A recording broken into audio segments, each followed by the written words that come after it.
नमस्कार दोस्तों, मैं गौरव चौधरी स्वागत करता हूं आप सबका आपके अपने परिवार स्वाध्याय श्री में। कैसे हैं आप लोग? आई होप आप लोग स्वस्थ होंगे, अच्छे होंगे और अच्छे से पढ़ाई भी कर रहे होंगे। बच्चों, किसी ने कहा था कि परिस्थिति का रोना मत रो, परिस्थिति का रोना मत रो। आप मेहनत करो और फल की इच्छा मत करो।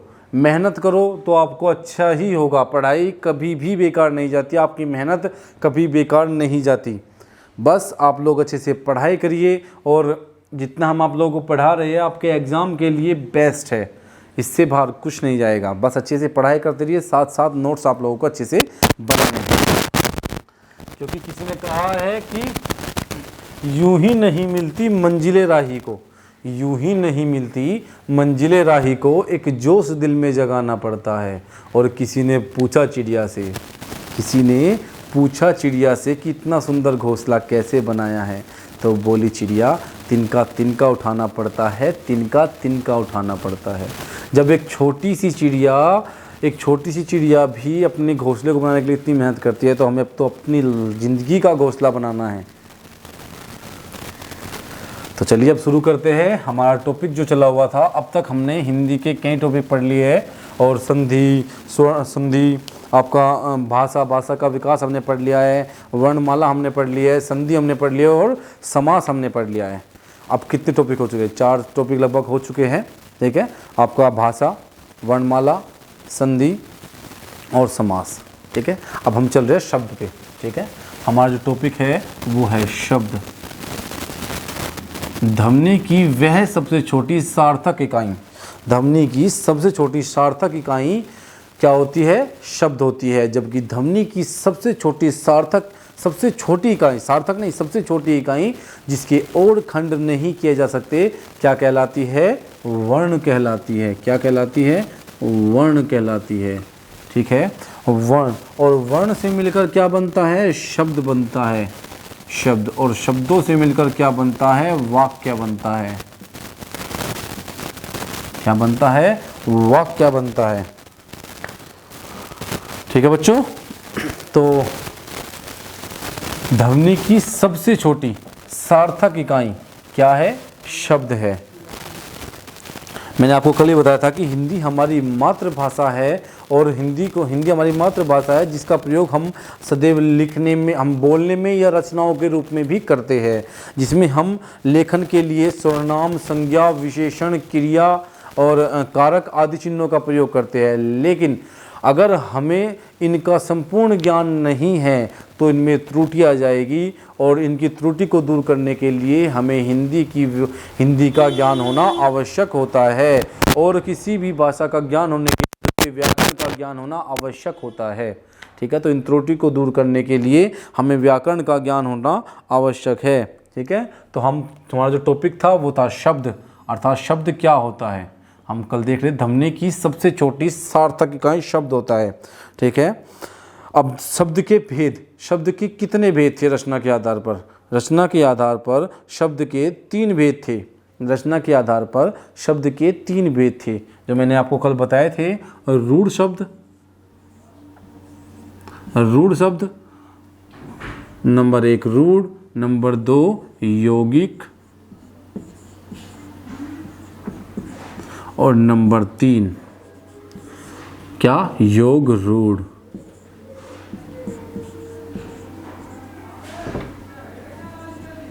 क्या हुआ?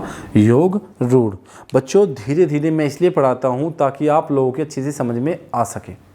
मैं किसी भी बात को इतना खोल के पढ़ाता हूँ, जैसे हमने अभी संधि या समास हमने क्लियर किए थे, बहुत अच्छे से डिफाइन किया था। एक एक बात को मैंने कई बार बताया था और खोल के आराम से बताया, ताकि आप लोगों को पता चले कि हम कैसे इनका यूज़ कर सकते हैं। ठीक है, तो रूढ़ शब्द, यौगिक शब्द और योग रूढ़ शब्द। अब बात करते हैं रूढ़ शब्द क्या होते थे। मैंने कल आपको बताया था, रूढ़ शब्द वे शब्द होते हैं जिनका एक स्वतंत्र अर्थ होता है। वे शब्द जिनका एक निश्चित अर्थ होता है। क्या होता है? वे शब्द जिनका एक निश्चित अर्थ तो होता है, लेकिन जैसे ही हम इनका वर्ण विच्छेद कर देंगे तो या मतलब ये एक ही शब्द से मिलकर बने हैं, तो इनको अलग अलग शब्दों में तो नहीं तोड़ा जा सकता। जैसे कमल है, अब आप बोलो, आप ये सोचो कि मैं इसे दो शब्दों से तोड़ दूं, लेकिन ये एक ही शब्द से बना है। रूढ़ शब्द वे शब्द होते हैं जो किसी एक स्वतंत्र शब्द से बने होते हैं, किसी एक स्वतंत्र शब्द, और जिनका एक निश्चित अर्थ भी होता है। अब कमल का एक निश्चित अर्थ है, या फिर आप ले लीजिए घोड़ा, घोड़ा, ठीक है, तो इसका एक निश्चित अर्थ है ना भाई, घोड़े का एक निश्चित अर्थ तो है ना। अब हम देखते हैं, जैसे घोड़े का एक निश्चित अर्थ है और कमल का भी एक निश्चित अर्थ है, लेकिन जैसे हम इनको दो शब्दों में नहीं तोड़ सकते क्योंकि ये एक शब्द से मिलकर बना है। अब बात करते हैं कै, मैं और ले, जब हमने इसका वर्ण विच्छेद किया तो ये कमल में टूट गया। अब आप एक बात बताइए, क्या कमल में किसी का कोई अर्थ है? अब आप बोलोगे कि हाँ, कै का एक अर्थ होता है, कै का मतलब क्या होता है? ये वर्ण है, कोई अर्थ नहीं दे रहा है। जैसे कमल, कमल एक फूल होता है, ठीक है, बहुत सुंदर फूल होता है। या घोड़ा, घोड़ा एक जानवर होता है। अब कै क्या होता है? कै सिर्फ एक वर्ण होता है, या आप कह सकते हो कि एक व्यंजन होता है, ठीक है। तो अब हम देख रहे हैं, ठीक है। अब बात करते हैं घोड़े की। घोड़े को भी ऐसे ही अगर हम तोड़ना चाहें तो नहीं तोड़ा जा सकता। घो प्लस डा में अगर हम इसे तोड़ देते हैं तो क्या मतलब है? नहीं है ना कोई मतलब इसी। लेकिन अगर बात करते हैं, ये स्वतंत्र शब्द होते हैं, इनका अर्थ होता है, लेकिन अगर हम इनका वर्ण विच्छेद कर देते हैं तो इनका कोई अर्थ नहीं निकलता। अब अगर बात करते हैं यौगिक शब्द की, तो यौगिक शब्द दो शब्दों से मिलकर बने होते हैं। कितने से? दो शब्दों से मिलकर बने होते हैं। दो स्वतंत्र शब्दों से मिलकर बने होते हैं, जिनका अपना अलग अलग भी अर्थ होता है, जिनका अपना अलग अलग भी अर्थ होता है। जैसे सब्जी वाला, या कोई और एग्जाम्पल चाहिए? सब्जी वाला।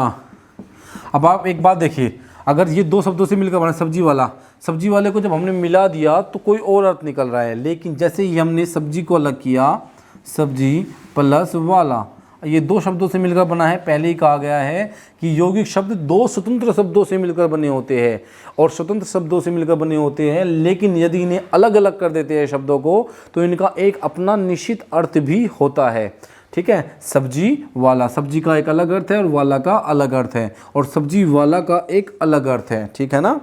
तो यौगिक शब्द आप समझ गए ना।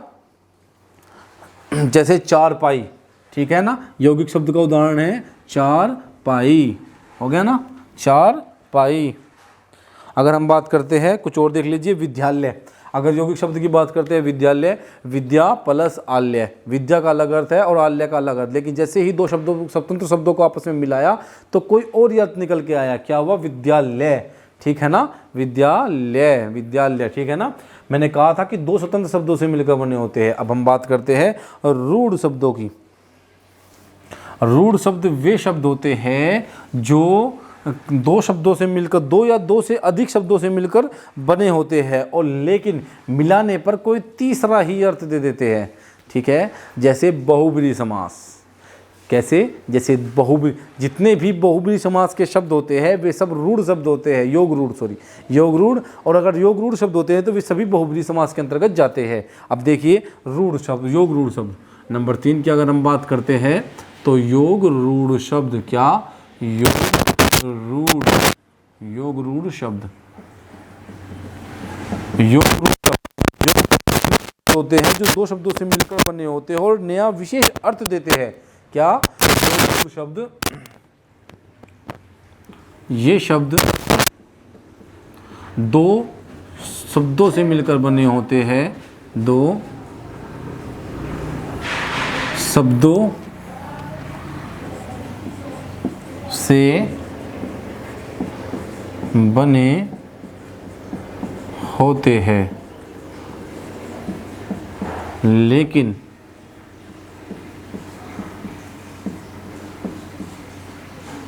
एक साथ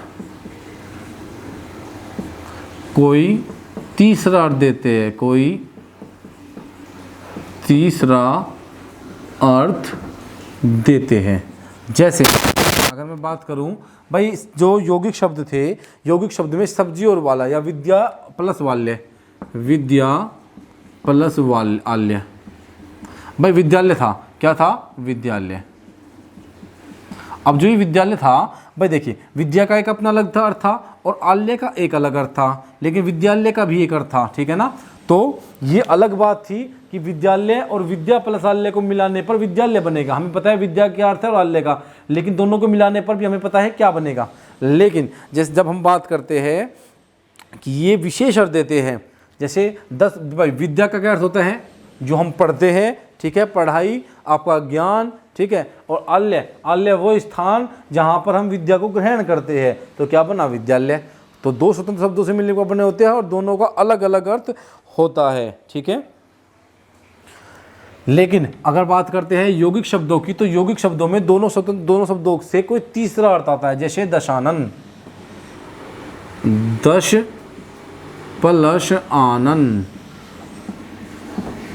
क्या हुआ? दशानन। ये योग रूप शब्द है भाई, दो शब्दों से मिलकर बनाए, लेकिन मिलने पर कोई विशेष अर्थ देते हैं। यहाँ विशेष अर्थ देते हैं। दशानन एक ही है पूरी दुनिया में, कौन? रावण। उसके अलावा दशानन कोई ना था ना कोई होगा, ठीक है। तो दशानन कौन है? दशानन है रावण। दश है आनंद जिसके, अर्थात दशानन। लेकिन दशानन शब्द का प्रयोग हम किसके लिए करते हैं?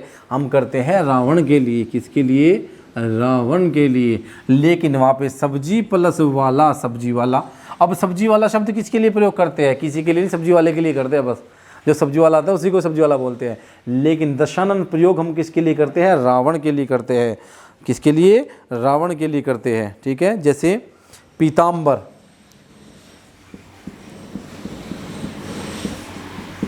पीताम्बर, पीताम्बर शब्द जो है ये कोई विशेष अर्थ देगा। पीताम्बर शब्द कैसा अर्थ देगा? कोई विशेष अर्थ देता है। पीताम्बर शब्द कोई विशेष अर्थ देता है, अर्थात पीताम्बर हम किसके लिए प्रयोग करते हैं? विष्णु जी के लिए। किसके लिए? विष्णु जी के लिए, भगवान विष्णु के लिए, ठीक है ना। पीताम्बर शब्द का प्रयोग हम विष्णु जी के लिए करते हैं। लेकिन ऐसा देखिए, दोनों में मैं आपको डिफरेंस बता देता हूँ। सब्जी वाला भी दो शब्दों से मिलकर बना है, ये भी पीत प्लस अंबर से, ठीक है। लेकिन अब इन दोनों अंतर क्या है? जैसे ही पीत प्लस अंबर मिले तो पीताम्बर बना, लेकिन पीताम्बर हम किसके लिए प्रयोग करते हैं? हम करते हैं किसके लिए? विष्णु जी के लिए। जैसे दशानन, हम बोलते दशानन, लेकिन हमेशा रावण को दशानन नहीं बोला जाता था, उसको रावण ही बोला जाता था। लेकिन विशेष भाई उसकी ये खासियत थी कि वो दशानन है। दश है आनंद जिसके, अर्थात 10 सर थे उसको, ठीक है ना। 10 सर ऐसे नहीं, जैसे भी स्थिति होगी भाई उस टाइम का मुझे नहीं पता, किसी को भी नहीं पता, लेकिन जैसा बताया गया है, जैसा लिखा हुआ है, दश है आनंद जिसके, अर्थात दशानन रावण, ठीक है। लेकिन जैसे अगर बात करते हैं हम और शब्द आप देख लीजिए, जैसे लंबोदर, लंब प्लस उदर, लंब प्लस उदर से बना लंबोदर। लेकिन सिर्फ लंबोदर पे नहीं रुकेंगे हम, हमें पता है लंबोदर किसके लिए प्रयोग करते हैं? किसके लिए? गणेश जी के लिए, ठीक है। लेकिन अगर हम बात करते हैं, अगर हम बात करें आपको, हम जैसे हमने बात की सब्जी वाला, तो सब्जी वाला किसके लिए प्रयोग करते हैं? सब्जी वाले के लिए ही प्रयोग करते हैं, किसी विशेष के लिए नहीं करते, ठीक। जैसे विद्या प्लस आल्य, विद्यालय, विद्यालय किसके लिए प्रयोग करते हैं? किसी विशेष को नहीं बोलते। विद्यालय विद्यालय ही होता है, एक पढ़ने का स्थान होता है विद्यालय, ठीक है ना। वहाँ पे दो स्वतंत्र शब्दों से मिलकर बना है, लेकिन बनने पर जो अर्थ आ रहा है वो किसी विशेष के लिए नहीं आता। लेकिन यहाँ पर जो अर्थ देगा, जैसे पीताम्बर जो अर्थ दिया, पीताम्बर पीत प्लस अंबर, जैसे हमारा बना पीत प्लस अंबर से बना पीताम्बर।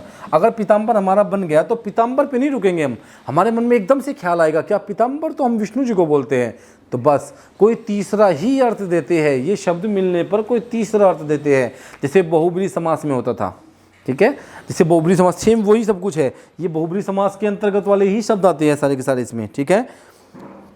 जैसे जलज, जल प्लस जय, क्या हो गया? जल प्लस जय, क्या हुआ? जलज।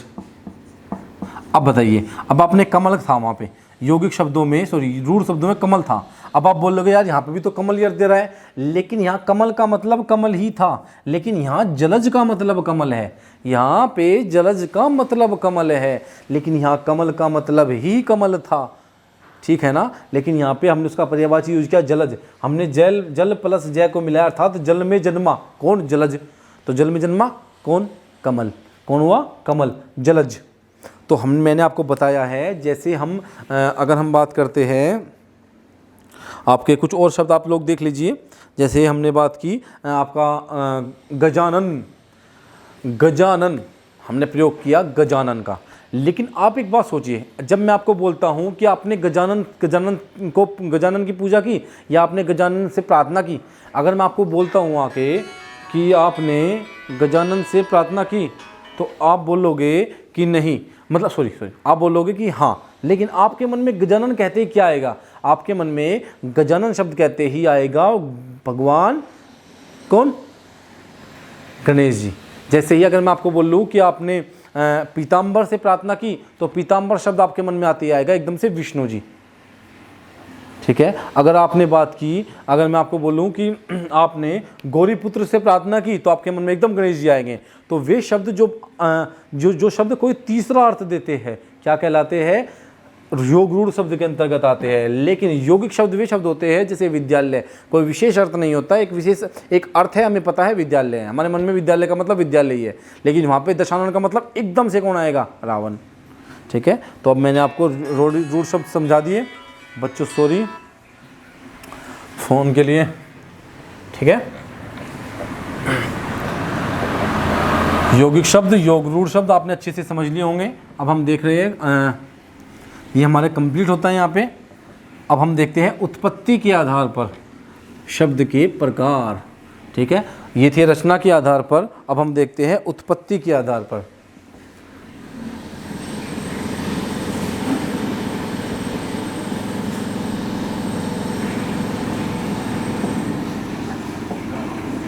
उत्पत्ति के आधार पर शब्द के प्रकार, उत्पत्ति के आधार पर, अर्थात उत्पत्ति कहाँ से हुई है, कैसे इन शब्दों का विकास हुआ है, कैसे ये शब्द बने हैं। उत्पत्ति के आधार पर होते हैं 4 प्रकार के। नंबर 1 की हम बात करते हैं तो तत्सम, क्या हुआ? तत्सम, क्या हुआ? क्या हुआ? तत्सम, ठीक है। नंबर 2 की अगर हम बात करते हैं तो क्या हुआ? तद्भव,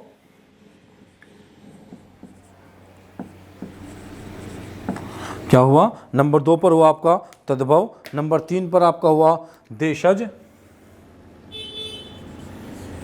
तत्सम, तद्भव, देशज, विदेशज,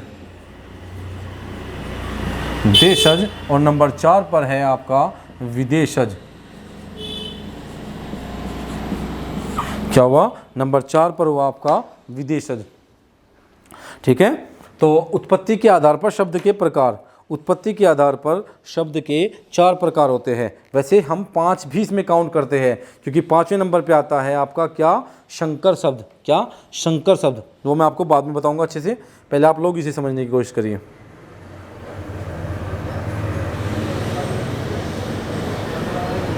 अगर बच्चों आप लोगों का सपोर्ट रहा तो ये जो बार बार साइन डालना, ये सब कुछ ख़त्म हो जाएगा। बस आप लोग थोड़ा सपोर्ट करिए।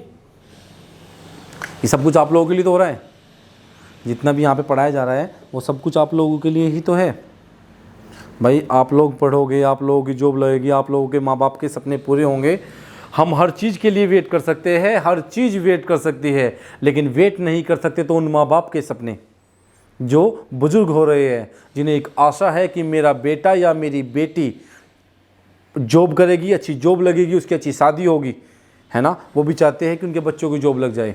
तो इसलिए अच्छे से पढ़ाई करिए बच्चों, पढ़ना ज़रूरी है। आपको जहाँ से समझ में आता है पढ़ाई करिए, बस समझ में आना ज़रूरी है। अगर मेरा पढ़ाया हुआ आपको लगता है कि हाँ आप लोगों की समझ में आ रहा है, तो आप लोग मुझे सपोर्ट करिए, ठीक है।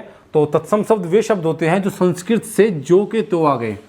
तत्सम शब्द भाई उत्पत्ति के आधार पर शब्द के प्रकार, उत्पत्ति के आधार पर शब्द के 4 प्रकार माने जाते हैं, तत्सम, तद्भव, देशज और विदेशज, ठीक है। तत्सम, तद्भव, देशज और विदेशज। अगर हम बात करते हैं तत्सम शब्द की, तत्सम शब्द वे शब्द होते हैं जो संस्कृत से जो के त्यो आ गए। वे शब्द जो संस्कृत से जो के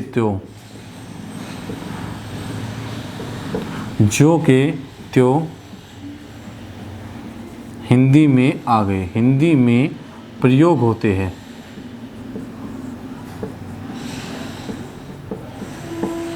वे शब्द जो संस्कृत में जो के त्यों हिंदी में प्रयोग होते हैं, ठीक है। तद्भव शब्द क्या होते हैं? तद्भव शब्द वे शब्द होते हैं जो वे शब्द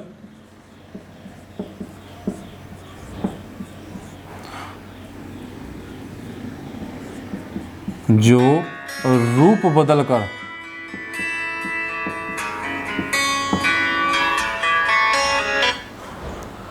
वे शब्द, तद्भव शब्द वे शब्द जो रूप बदलकर हिंदी में प्रयोग होते हैं। जैसे तद्भव शब्द क्या है? तद्भव शब्द है अग्नि, आग, आग क्या है? तद्भव है, लेकिन तो उसका तत्सम क्या था? अग्नि था, ठीक है। जैसे तद्भव शब्द है अटारी, लेकिन उसका तत्सम क्या है? अट्टालिका, क्या? जैसे मक्खी, मक्खी क्या है? तद्भव है, लेकिन मक्खी का तत्सम क्या था? तत्सम था मक्षिका, क्या? मक्षिका, ठीक है। तो तत्सम तद्भव शब्द होते हैं। तत्सम शब्द वे होते हैं जो संस्कृत से शब्द आए और जो के त्यों हिंदी में प्रयोग हो रहे हैं, जो के त्यों हिंदी में प्रयोग होते हैं, ठीक है। और तद्भव शब्द वे होते हैं जो रूप बदलकर हिंदी में प्रयोग होते हैं। जैसे अग्नि से बना आग, हम आज आग का प्रयोग करते हैं, अग्नि का प्रयोग नहीं करते। तो तद्भव शब्द वे होते हैं जिनका प्रयोग हिंदी में रूप बदलकर होता है। संस्कृत के शब्द थे लेकिन हिंदी में रूप बदलकर अब प्रयोग होते हैं, जैसे आग, ठीक है। तो तत्सम शब्द क्या हुए? तत्सम शब्द हुए आपके आग, ठीक है। अगर बात करते हैं देशी शब्द, देशी शब्द वे शब्द होते हैं, वे शब्द होते हैं जो अपने देशी से बने, मतलब हमारे यहाँ से ही उत्पन्न हुए हैं, अपने क्षेत्र से ही शब्द बने हैं। वे शब्द जो अपने क्षेत्र से ही उत्पन्न होते हैं, क्षेत्र से ही बने हैं, से ही बने हैं, अर्थात आम लोगों की भाषा में इनका प्रयोग किया जाता है। जैसे लोटा, खोटा, ये वे शब्द होते हैं जो अपने यहीं से प्रयुक्त हुए हैं, अपनी यहीं पे नॉर्मल लैंग्वेज में हम भाषा में इसका प्रयोग करते हैं। और विदेशी शब्द होते हैं गाड़ी, क्या? वे शब्द जो विदेशों से आए हैं, वे शब्द जो विदेशों से आए हैं, जैसे टी शर्ट, जैसे मार्कर, जैसे कॉलेज, ठीक है ना। तो तत्सम शब्द वे शब्द, विदेशी शब्द वे शब्द होते हैं जो विदेशी भाषाओं से आए हैं। जैसे चाय, अलमारी, रिक्शा, ये वे गमला, ये वे शब्द है जो विदेशी भाषा से है। अब वह भाषा कोई सी भी हो, विदेशी, अंग्रेजी हो, चाइनीज हो, पुर्तगाली हो, फ्रेंच हो, ठीक है, स्पेनिश हो, कोई भी हो, वे शब्द जो विदेशी भाषाओं से आए हैं वे शब्द विदेशी शब्द होते हैं। जैसे अलमारी, जैसे आपका कैंची, चीनी, जैसे आपका चाय, जैसे गमला, ये शब्द होते हैं विदेशी शब्द। और अगर बात करते हैं हम देशी शब्द की, वे शब्द जो अपनी भाषा में एक अपने क्षेत्र में ही विकसित हुए, जैसे लोटा, खोटा, खाट, ये वे शब्द होते हैं। हम बोलते हैं ना चारपाई को क्या बोलते हैं देशी में? खाट, है ना, खाट बोलते हैं। तो ये शब्द वे शब्द है जो अपनी देसी भाषा से उत्पन्न हुए हैं, है ना। जैसे मोबाइल विदेशी शब्द हो गया, देसी नहीं होता, ठीक है। खाट अपना देसी शब्द है। और जैसे वे शब्द जैसे हमारी भाषा में प्रयोग होते हैं, जैसे बोल देते हैं कह रहा छोरे कहाँ जा रहा था, उरे ना आ जाने। तो ये वे शब्द होते हैं छोरा शब्द या छोरी शब्द वे शब्द है जो अपनी देसी भाषा से आए हैं, ठीक है ना। और विदेशी भाषा से गर्ल्स, बॉयज़, ठीक है। और अगर बात करें तत्सम शब्दों की, तत्सम शब्द जैसे अग्नि तत्सम है, तो अग्नि शब्द तत्सम हुआ। और अगर तद्भव की बात करें तो आग तद्भव हुआ, ठीक है। ये आपको अच्छे से एक सारणी के रूप में मैं लिखवा दूंगा आपको अच्छे से, ये बस याद करने हैं आपको। ये याद करने के लिए होता है। तत्सम शब्द आपसे पूछे जाते हैं लेकिन कोई डेफिनेशन नहीं पूछी जाती। अगर पूछ जाएगा बस यही होता है कि आपसे पूछ लेगा वे शब्द जो संस्कृत से जो के त्यों हिंदी में प्रयोग होते हैं वे तत्सम, और जो रूप बदल के होते हैं तद्भव। जो अपनी देसी भाषा से आते हैं वे देशी, और जो विदेशी से आए हैं वे विदेशी, ठीक है। और इनसे अलग एक और होता है जिसे हम शंकर शब्द बोलते हैं। विशेषकर ये चार ही माने जाते हैं, लेकिन एक और होता है शंकर शब्द। क्या? शंकर शब्द। शंकर शब्द, शंकर शब्द वे शब्द होते हैं, शंकर शब्द वे शब्द होते हैं जो दो भाषाओं के योग से बने होते हैं। जैसे रेलगाड़ी, वे शब्द जो दो भाषाओं से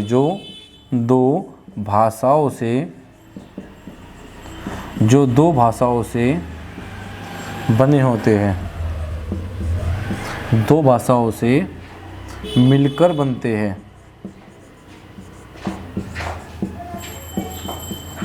जो दो भाषाओं से मिलकर बनते हैं, जैसे रेलगाड़ी। क्या? रेलगाड़ी। ठीक है, रेलगाड़ी क्या हुआ? रेलगाड़ी। एक शब्द अपना देशी हुआ और एक शब्द हुआ आपका विदेशी। ठीक है, रेल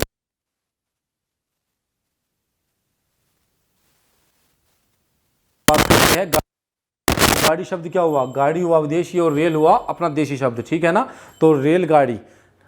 ये सब कुछ समझ में आ गया ना आपको? मैं इनके लिए आपको एक सारणी अलग से बनवा दूंगा, एक चार्ट आपको अलग से दे दूंगा मैं। ठीक है, बस आप लोगों को उसका अच्छे से नोट करके और अच्छे से उसको याद कर लेना है, लेकिन ये सब कुछ बाद में होगा, अभी आपके एग्जाम बहुत दूर है। ठीक है, तो अब हम देखते हैं उत्पत्ति के आधार पर शब्द के कितने प्रकार बताइए। उत्पत्ति के आधार पर शब्द के 4 प्रकार होते हैं। तत्सम, तद्भव, देशज, विदेशज। तत्सम शब्द वे शब्द होते हैं जो संस्कृत में ज्यों के त्यों हिंदी में प्रयोग होते हैं। तद्भव शब्द वे शब्द होते हैं जो संस्कृत से रूप बदलकर हिंदी में प्रयोग होते हैं। देशी शब्द अपनी देशी भाषा में, जैसे खाट। ठीक है ना, और विदेश याद रखना है, खाट स्पेशल याद रखना है। जैसे विदेशी शब्द वे शब्द होते हैं जो विदेशी भाषाओं से आए हैं। ठीक है, और अगर बात करते हैं हम, जैसे अलमारी, कैंची, गमला। ठीक है, ये सब शब्द होते हैं। चीनी, चाय। अब बात करते हैं हम शंकर शब्द मिल्क। मिल्क कैसा? मिल्क अपना तो दूध है ना।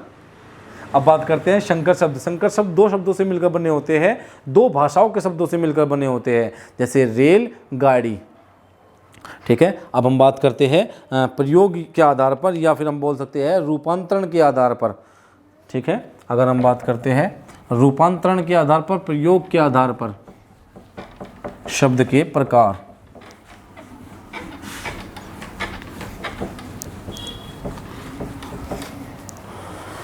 प्रयोग के आधार पर शब्द के प्रकार। प्रयोग के आधार पर, प्रयोग के आधार पर। ठीक है, शब्द के प्रकार। प्रयोग के आधार पर शब्द के 2 प्रकार होते हैं, नंबर 1 और नंबर 2। विकारी शब्द। क्या? विकारी, विकारी और अविकारी।